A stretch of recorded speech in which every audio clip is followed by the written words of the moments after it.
staggering, staging, spacing, etc. And over the last couple of weeks, probably over the last month or so, we had a large interest around shut-ins. So let me get onto presentation mode. In this collaboration space, we do a lot of things related to geomechanics. We've probably got a couple hundred sonic wells, a bunch of microseismic and defits and stuff like that.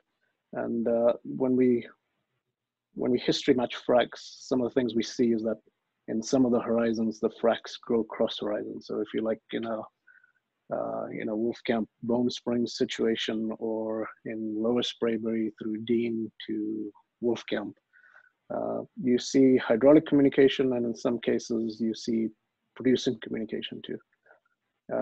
We have a lot of high tier logs. We've probably got over 100, 150, 100, I would say, high tier logs, and high tier I define as anything more than a sonic, more than a triple combo and sonic and something else. Got a bunch of cores, so we calibrate to that, and then based on the frac history matching, we try to history match the production too. And when you history match the production, you see again wells communicating between each other, wells also communicating cross horizons.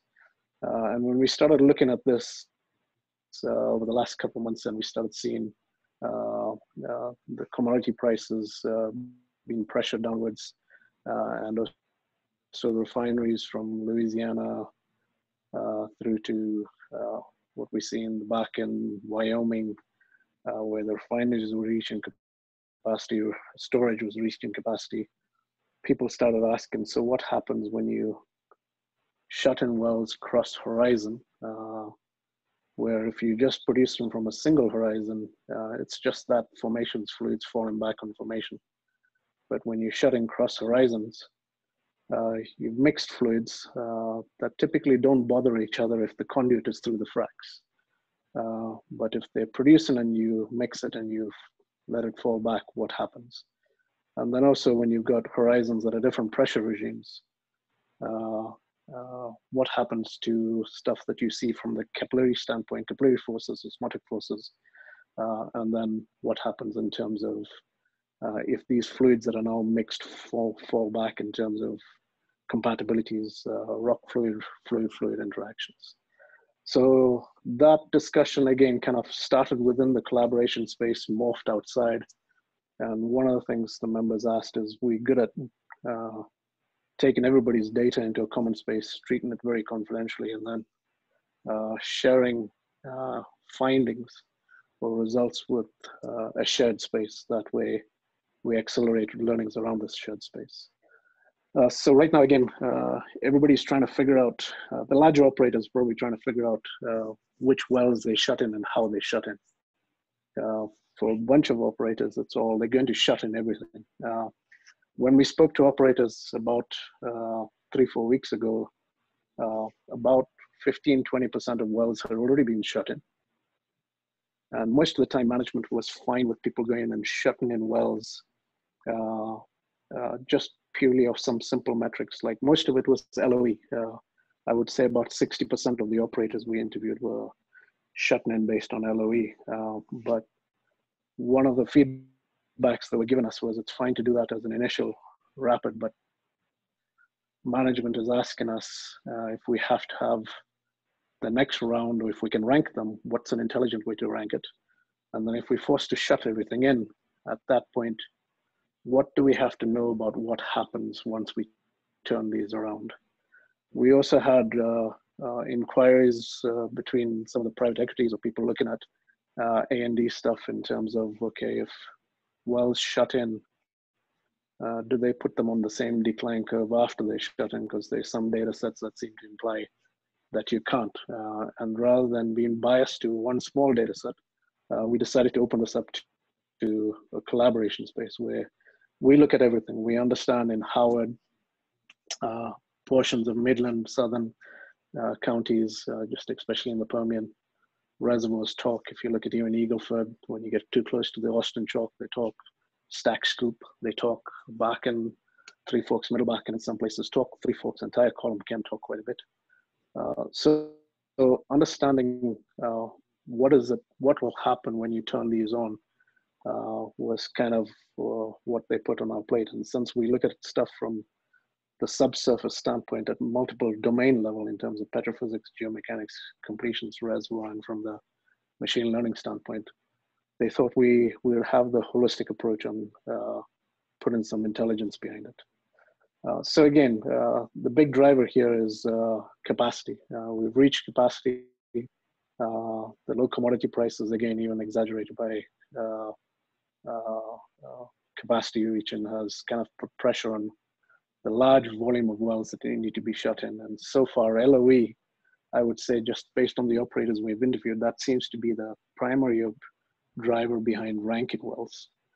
And now pretty much, I would say, regardless, a lot of stuff will be shut in, but people want to understand impairment. Is there a cocktail that needs to be pumped in? We had a couple operators tell us that just with the downturn, some of the service companies have also changed the chemicals that have been pumped in, procured based on cost. Everybody's price sensitive now, so some of the chemicals that have been injected, are they still the optimum? Well, we're the only independent lab, and we have the ability to test and see what makes sense for the rock we have. We also happen to have the largest database in terms of rocks, in terms of mineralogy. With our acquisition of the Premier Sample Library, we've got about 200,000 wells that we have an understanding of what the mineralogy is. So they thought that may also help us in terms of ranking and understanding what the mechanisms for hindering production resuming back to the normal trend could be. So based on that, this entire initiative was put together. So the first, and again, I think I forgot to mention it. Brady, do jump in if I. There is a mechanism to ask questions through the presentation. If you, there's an icon there to raise your hand. If you do that, and if I'm distracted, either Frank or Nathan or Brady will jump in and tell me there's a question.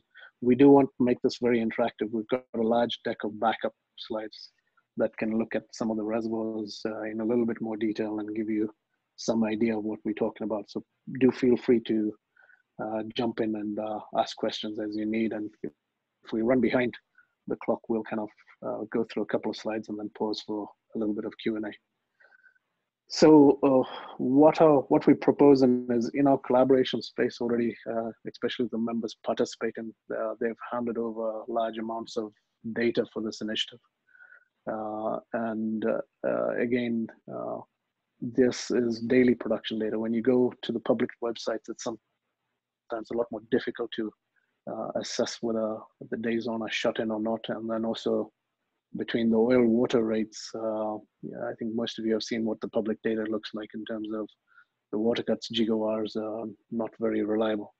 So when we bring this all into a proprietary state, we keep all that information confidential and we scrub for metrics in terms of understanding what wells after a shut-in had no effect or even an enhancement effect. What wells had some level of decrease in oil production and what wells had significant impairment. When this started off as a one-off project a couple of weeks ago, one of the things we noticed is that when we were looking at this operator, he was quite efficient. The more efficient you are, the more likely you don't have shut-ins, long shut-ins to understand what would happen. And this is not shutting in for a frac. This is shutting in during production operations where you're not influenced by activity around you. At that point, when we looked at it, we saw 2 wells were impaired. And the question was, what was the impairment driven by? Was it driven by some sort of fluid sensitivity in terms of the fluids falling back into formation? And was it because of the mineralogy that existed there locally? We have a very high tier set of logs across most of these basins, and this allows us to understand the clays and the varying amount of clays across the basin. through the Premier sample library, one of the initiatives we have is to go look at these impaired wells and to first characterize them elementally or mineralogically, and then understand the sensitivity related to the water. When we looked at this operator's 200 plus wells, there was probably about 13, maybe 12, 13 that we identified initially as being having some level of, well, I would say good shut-in data, right? So there was a bunch of wells that shut in for a day or two in terms of tubing, ESP repairs or rod pump repairs, etc. But when you looked at shut-in data, there was maybe 12 or 13 wells. Of those 12 or 13, we highlighted 2 as being significantly impaired in terms of their production was about 40% below the type curve. Water production was a lot higher after the shut-in. We looked at the remaining 4 or 5 wells, and we thought the remaining 4 or 5 wells were okay. And we passed them as it's probably a Relperm effect. When the operator looked at that, they said of those 5 wells we picked, 2 from an NPV standpoint weren't good because it took about 6 to 9 months for that thing to get back to the similar oil cuts. So in fact, instead of 2 impaired out of the 12 wells we looked at, they classified as 4 being impaired, and the other 3 being some impairment, but more of a Relperm effect. And then we had 2 in that sample that acted like nothing happened, or you could even argue looked like there was some sort of a stimulation effect or some sort of recharge, right? So when we looked at the 2 that was impaired, we started doing focusing on mineral data and hypothesizing what could be happening. And we got worried that we looking at 2 wells, is it really fair to draw that much conclusion? So that's when people asked us, well, we're good at creating these shared spaces, allowing people to share and not distributing that data, but distributing the solutions that come out of the data. Can we do something within that shared space? That's kind of why this has been done at a much higher level. So this is one of the typical examples where you have the oil production before, and then after that you have an impairment. And the common things you see is water cuts do come up initially, and sometimes over time you generally see an increase in water cut across the basin. But after these shut-ins, sometimes the water cut starts really high, like you see right now here, because you can see oil and water, they're separated. Again, different scales, but you see they're separated. But once you get back over here, they sit right on top of each other. And you can see the well is pulling a little bit harder in terms of you getting the GORs to start climbing. So I believe there's a question that they want you to elaborate a little bit on the explain criteria impairment a little bit. Can you explain criteria? Oh, okay. So yeah, so that's in terms of impairment, we looked at production over a 6-month period. We looked at what the decline curve would do over that 6-month period versus what the new decline curve would be over that 6-month period. And the period is what probably would vary from operator to operator in terms of what their criteria is. But for that initial exercise, the criteria was how much lost production was over a 6-month period. And we classified something as being impaired at that point at more than 40% change, more than 40% cum oil over cum oil drop over a 6-month period. That we classified as significantly impaired. Nowadays, through discussions with multiple clients in this shared space, there have been some refinement in terms of whether we can break it up into more categories, slightly impaired, significantly impaired, or enhanced. I see another question from John. Thanks, John, for the question. Do you see a difference between Midland and Delaware? Yes, the clays are quite different between the two basins.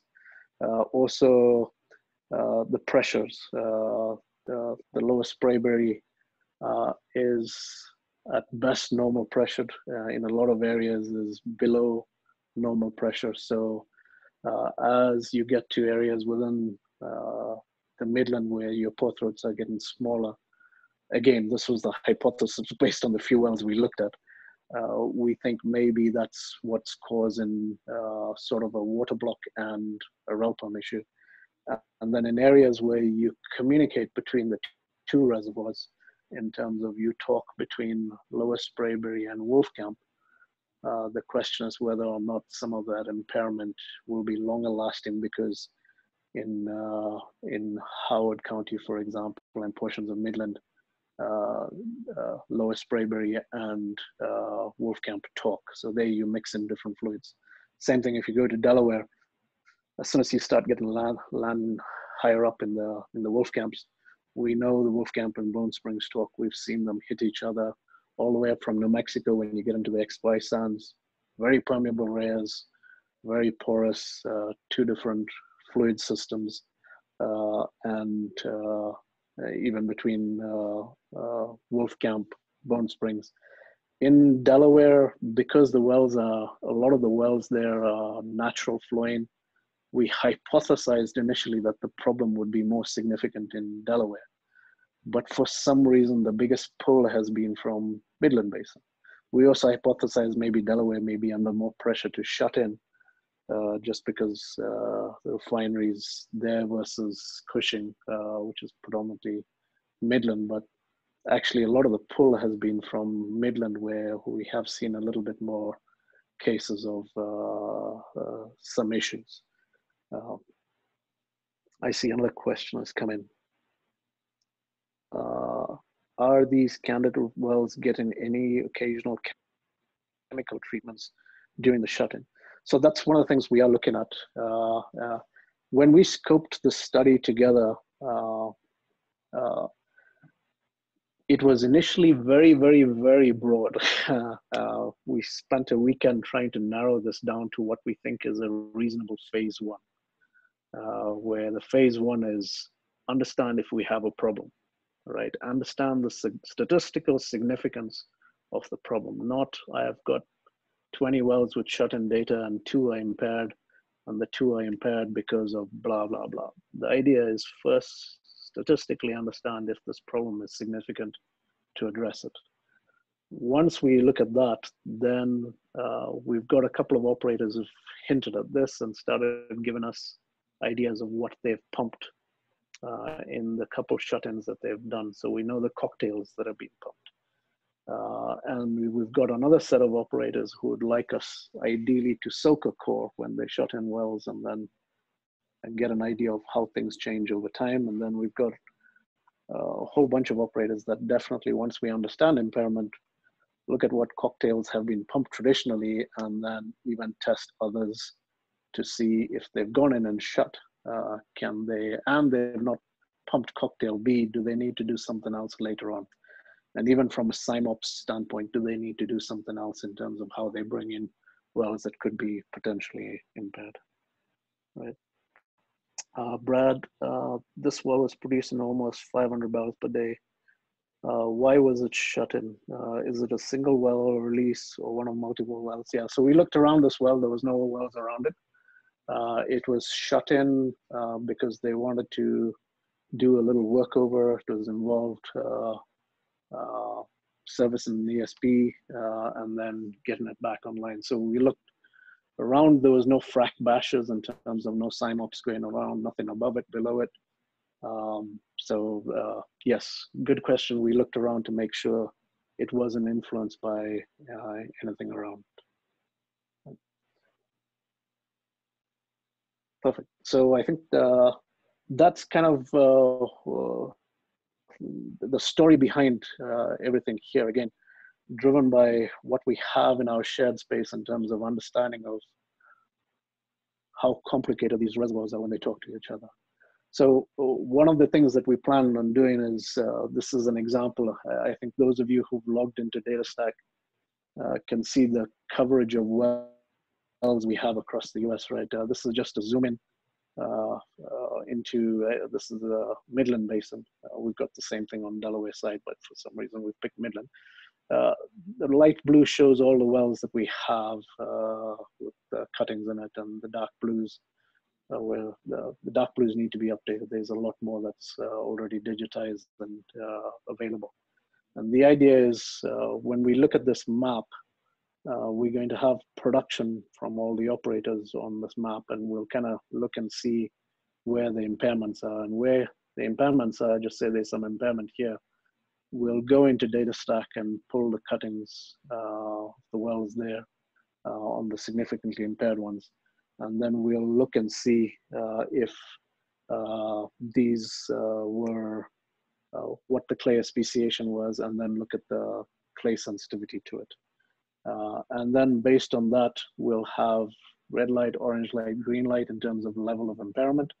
And we'll have a map in terms of clay speciation, and then we'll have a map in terms of how much cum fluid was produced before the impairment, and then another indicator if we think there was something offset above, below, or around that influenced it. Do you know, there's a question that came up, do you know if artificial lift was changed or installed on this well? Nothing was changed. It was serviced.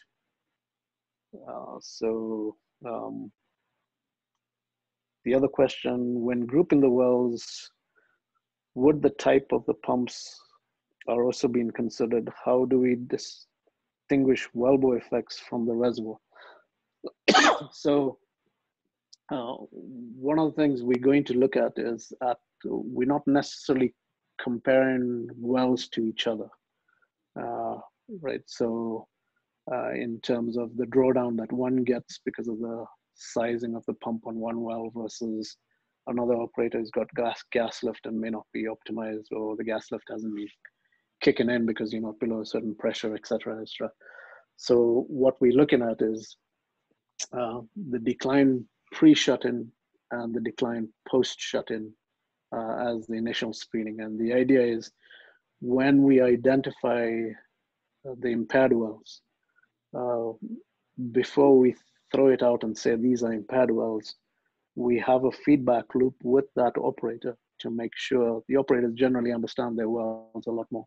When we classify something as impaired, there is a dialogue that happens between us and the operator that provided us that well to understand the details behind whether we're saying it's impaired or not.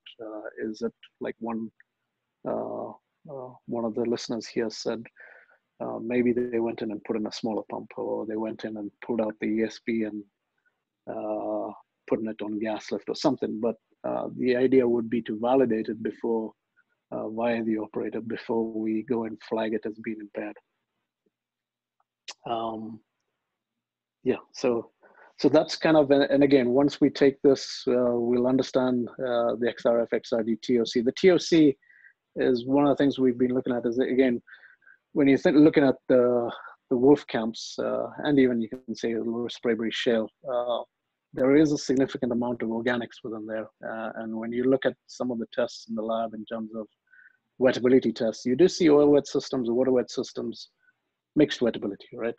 So the question was also, when you drop fluids back onto the organic rich rocks, is that what causes the problem? So that's kind of why these data points are also being picked up, right? So again, we'll get to the point where you have a couple of maps showing this type of analysis. Frank, I don't know if you want to jump in and elaborate a little bit more on what we're doing in the fluids lab, or add anything to that, and then maybe Nathan after that too. Yeah, I mean, not much more to add other than, you know, one of the most important fluids that comes out of the well, of course, is the oil and the water that's actually made. And in many of these cases, we have a tremendous amount of water production. So it's important for us to understand this water and the field, or the water that's actually coming out of the field.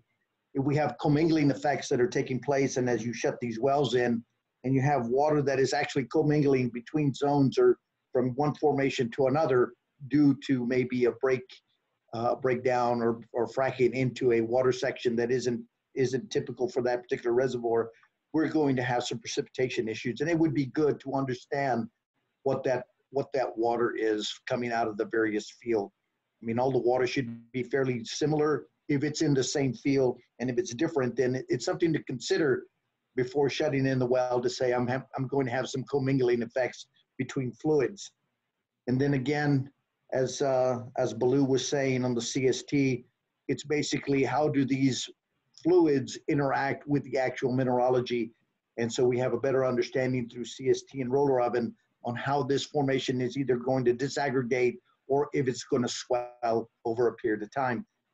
The other thing is to understand if you do plan in actually treating these wells in over a period of time as these wells are being shut in, to put some kind of packer fluid or something in that particular well as is being shut in for that period of time. It would be nice to understand what that chemistry is going to do over that period of time with these fluids and with the formation.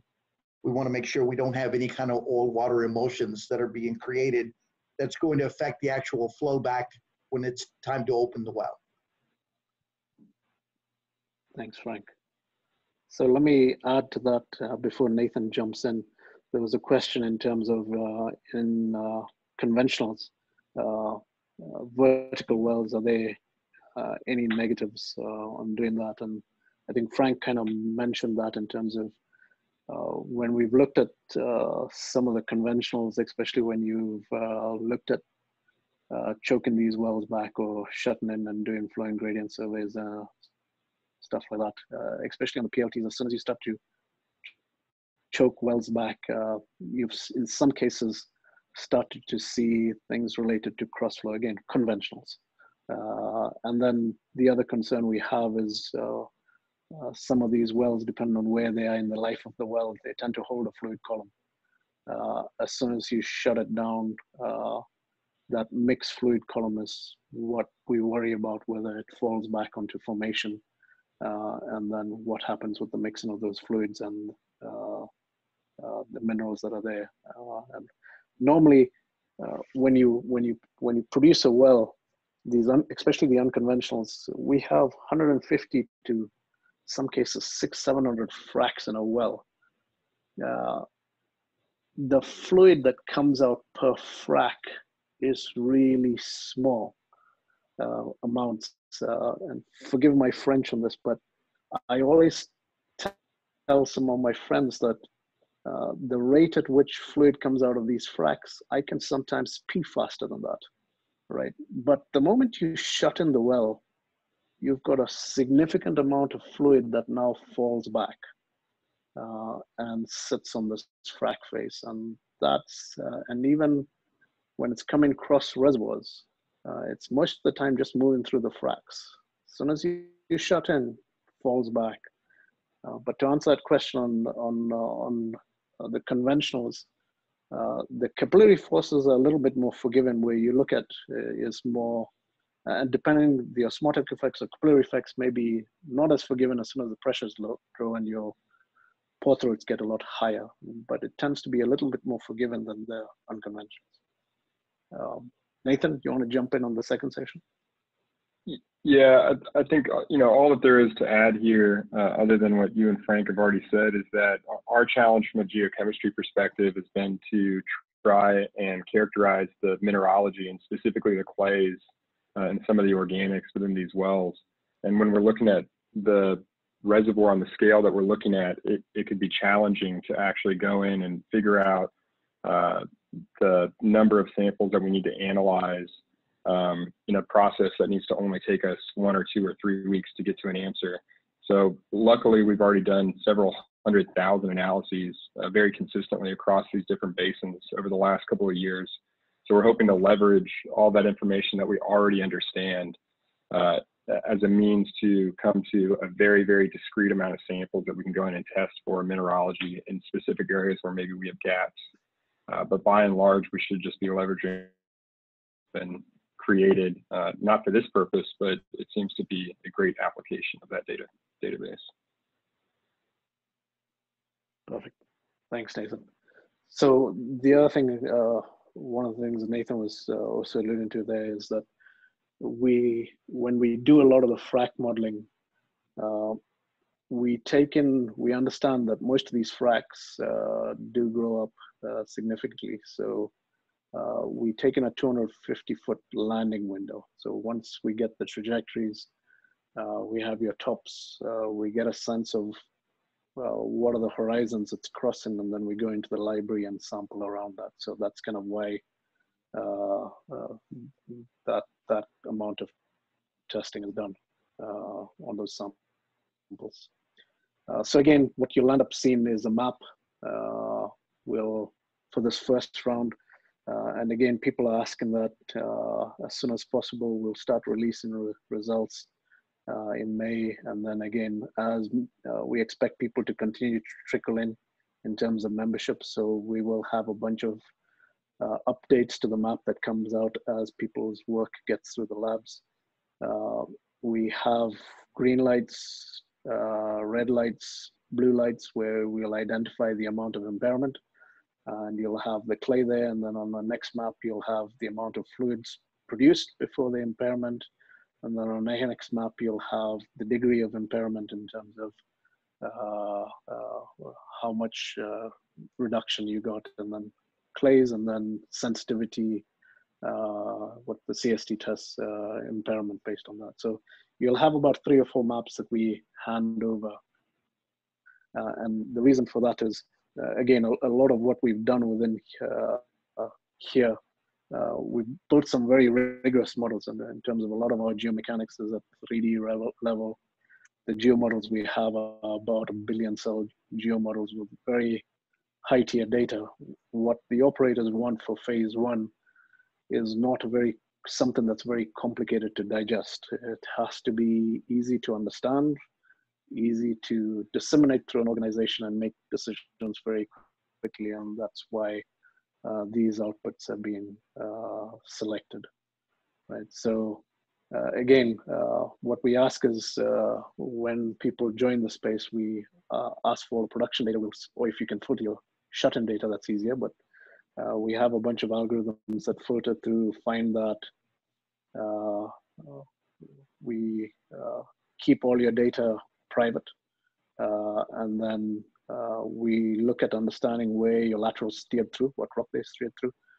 We analyze that, and then we provide reports on where we have the impairment. So if you see a lot of red lights in Lower Sprayberry, a lot of green lights in, just say, Wolfcamp B, then you know, if I have a choice, I shut those in versus those in. And then if you know you're shutting in a lot of stuff in the orange red lights, then that's when, again, understanding what to do either before or after will be important. Right, so this is kind of what we talked about. We'll again start providing a bunch of results all the way from that first week of May, and then again quarterly updates through 2020, and that'll kind of give you a sense of what to expect. So let me open it up for any questions, comments, discussion. I see a question has come through. Do we include seismic data in the analysis? So within the collaboration space, yes, we do have seismic volumes. So that won't be pushed out to these deliverables, because for the first round, the collaboration space, Midland and Delaware are separate collaboration spaces. A lot of those guys are bringing in data into the shared space. But we've leveraged a lot of the members that are in there that are coming across to this shared space. But in the shared space, collaboration space, yes, we've got multiple seismic volumes. Combining them is complicated based on vintage and stuff like that, but yes. Will you be providing the slides in an email after the presentation? Regarding slides, I think, yes, we will release a small set. I think Brady has probably through the registration got everybody's emails. If you want to follow up with her, or she'll organize something and send something out that way, you have the material with you. Yeah, if you registered using a real email, I can send you this presentation deck that's been approved. Perfect. Then another question, do you have stuff going in the Eagleford too? In terms of a study to the extent at which we've got in the Permian, no. We are, in terms of the fluid study, yes, we plan on doing it across all the basins. In terms of where we have in a shared space, operators bringing in 300-400 high-tier logs, microseismic tracer, production, blah, blah, blah, all that stuff, that's right now in the Permian.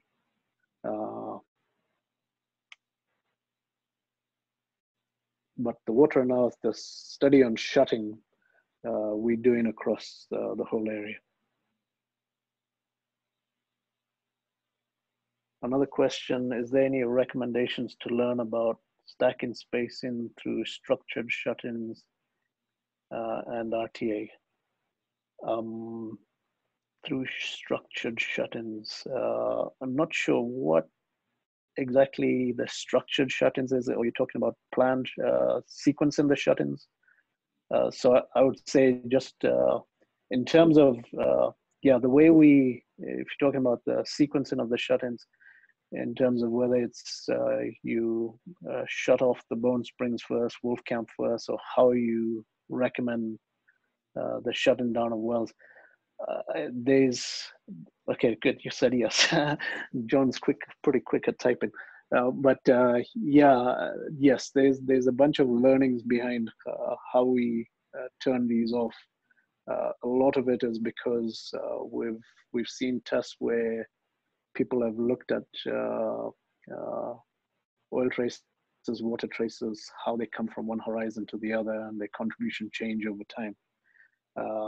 Especially when you look at where the permeability is. So the answer is not simple to answer, but I would say, for example, if you're in New Mexico, you've got the X and Y sands there that have orders of magnitude higher than permeability than the Wolfcamp shales.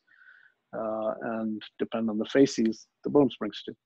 So when you shut stuff in, especially if they're talking cross horizon, so once you get into New Mexico, that Wolfcamp shales and the XYs, they can talk.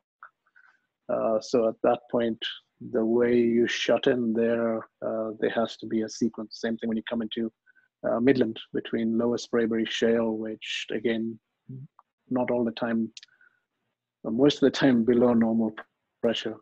And Wolfcamp, the way you shut in again can have a large impact on what flows where during the shut-in process, even when you bring them back online. So yes, we've through RTA we haven't looked as much, John.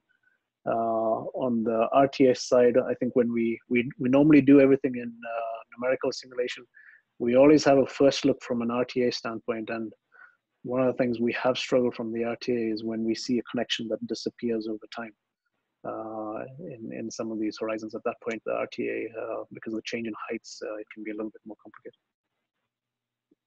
John, is there a length of time where risk begins to increase materially? Weeks, months? Yes, so that is a question that people want us to answer. We have some hypothesis, but one of the things you see is the longer you shut in the wells, the more there's a charging effect. But as soon as, given everything else is good, and given there's no fluid mixing, and given there's no clay incompatibilities, at that point, shutting in can help in terms of you recharge the entire system.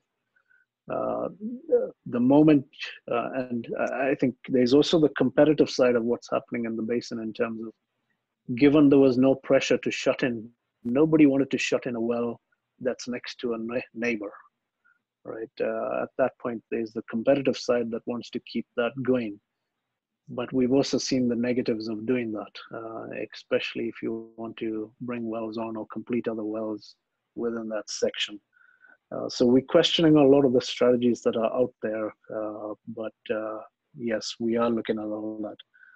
Do you consider well geometry and completion type in your analysis? So within the collaboration space workflows, yes, we go through these workflows here where we do geomechanics across all 15, 20 operators in the collaboration space. The geomechanics has to be consistent. We use everybody's core data, all their defects data. We push it across to the fracs history match, use the stochastic models to narrow down on the match that makes sense, gives us to reservoir, and it's a large iteration that happens at the sub-basin levels, right? For this study, the first round, what we're doing is the initial screening, where the first round is right now just looking at everything from a production standpoint. We find if we try to get operators to commit to giving us their completion data, giving us their wellbore schematics, giving us their pumps, there's no way you can answer that question in the 3 weeks that we have. So I would say for phase one, it's very focused. Phase two, phase three, yes, all of that is on the table and in discussions, right? So that was Daniel's question on completion time.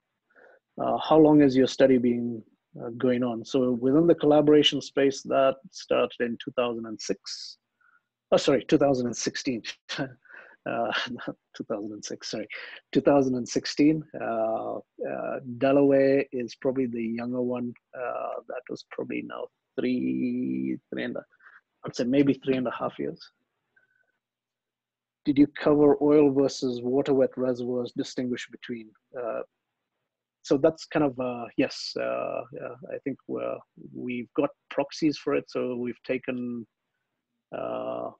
that's kind of why we want the hypothesis on looking at TOC measurements and understanding whether we're organic rich or not, and whether or not the sensitivity is related to that. When we've looked at results on wettability, we have seen mixed, right? So yes.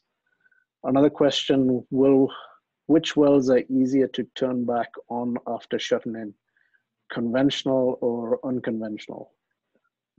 That's a very, unfortunately, it's one of those questions that I say it depends, right? The couple of things that drive whether or not you can get these things to flow back is, again, you've got the capillary effects, the osmotic effects. You look at the pore size distribution, which is again related to your capillary effects. And then you look at the fluids that you drop in back on formation, the rock that's there.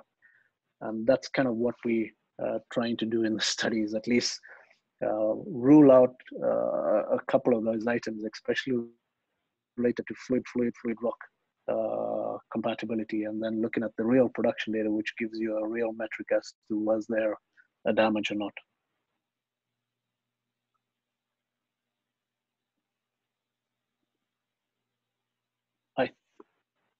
So somebody else is asking a question. Have you incorporated, this is Jeff, have you incorporated mechanical specific energy data? This is the PASON data into the geomechanical modeling.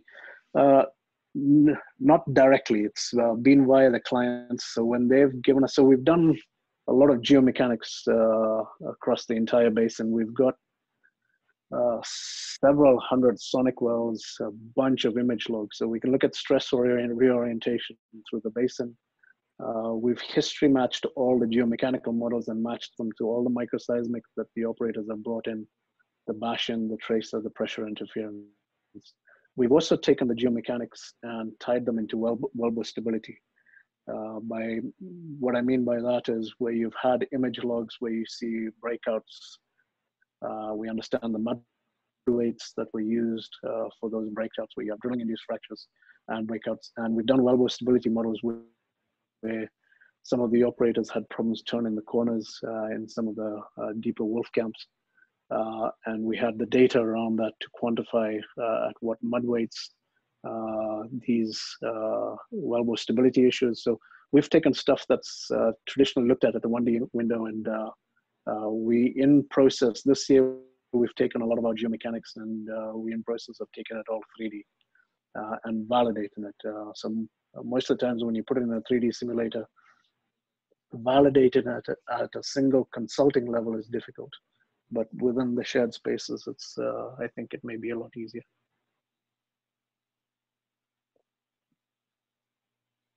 So I've got a question from Brega. In which cases shut the well?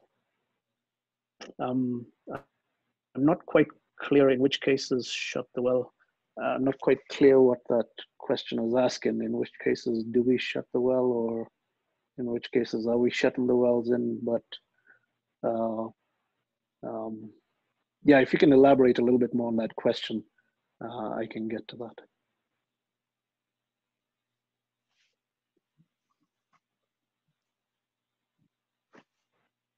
I think that seems to be all the Q&A that we have. Brady, anything else that you've got on the line, or any other, between Nathan, Frank, you want to chime in and talk about anything else? This is Brady. I don't see any more questions. To all of you who have attended and registered, I will be sending out the recording of this webinar so that you can look back on it if you need, or if you have any questions, you can send me an email at info@poft.com. That's the easiest way to get in touch.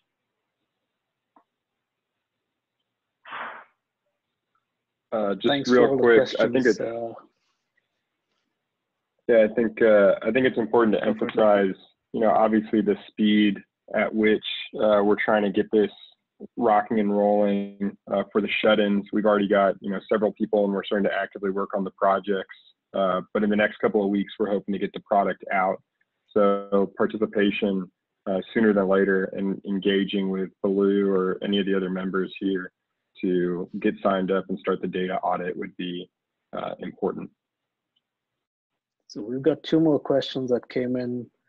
Is it possible to restore the shut-in well performance? Is that impairment irreversible?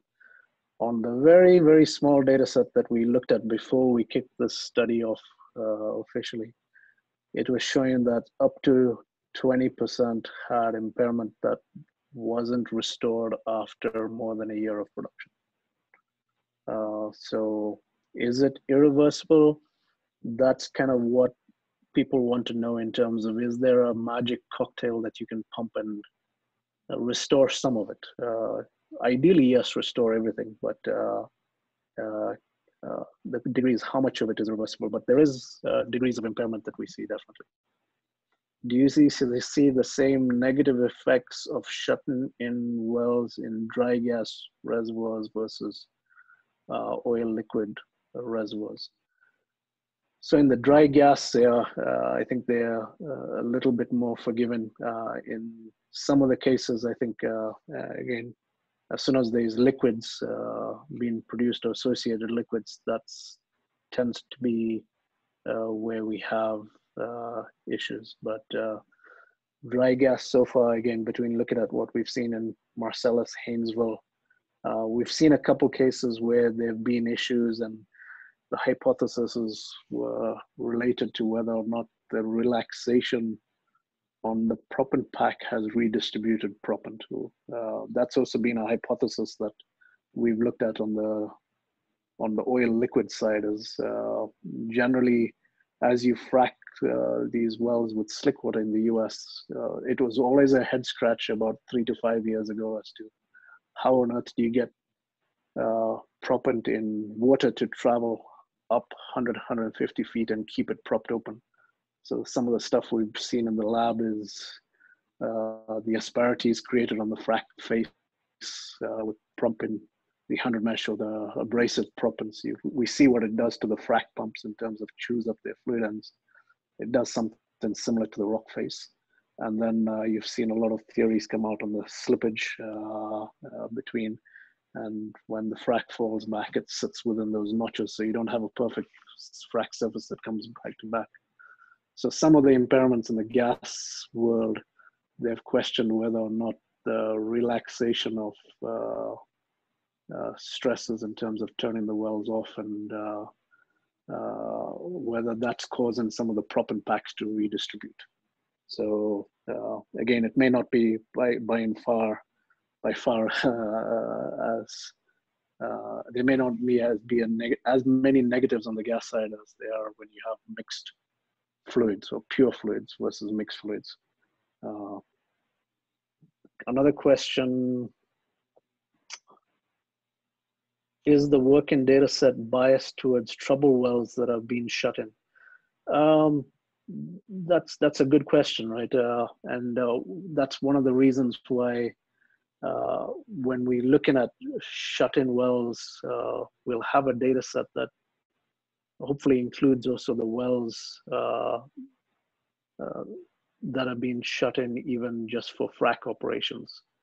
That means there's something going on around, and what we look at is to see the water cuts and the pressures and make sure that there's no stimulation effect, and hopefully it wasn't influenced through the shut-in process. So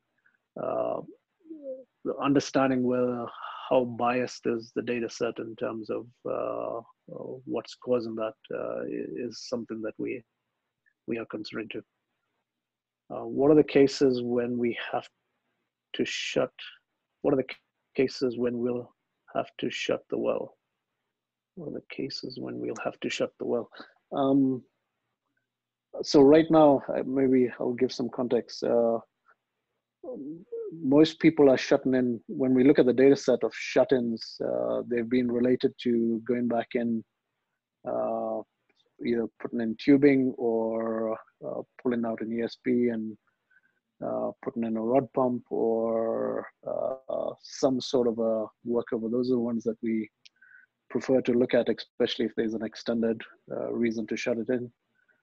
Those are the cases that we paying more attention to.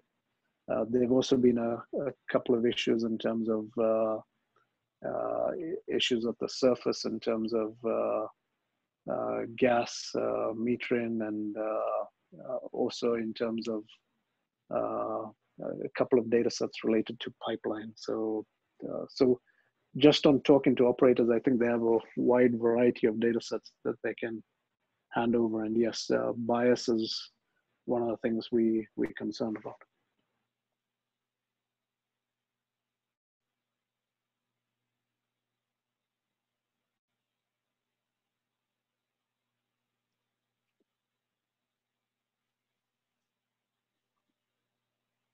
All right.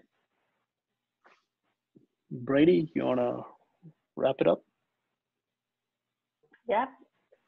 Thank you all for attending and registering. We'll be having a lot more webinars coming soon, so stay tuned to our LinkedIn, social media, and email. And if you have anything that you want to learn about from Premier, shoot us an email. Thank you, guys. Have a good day.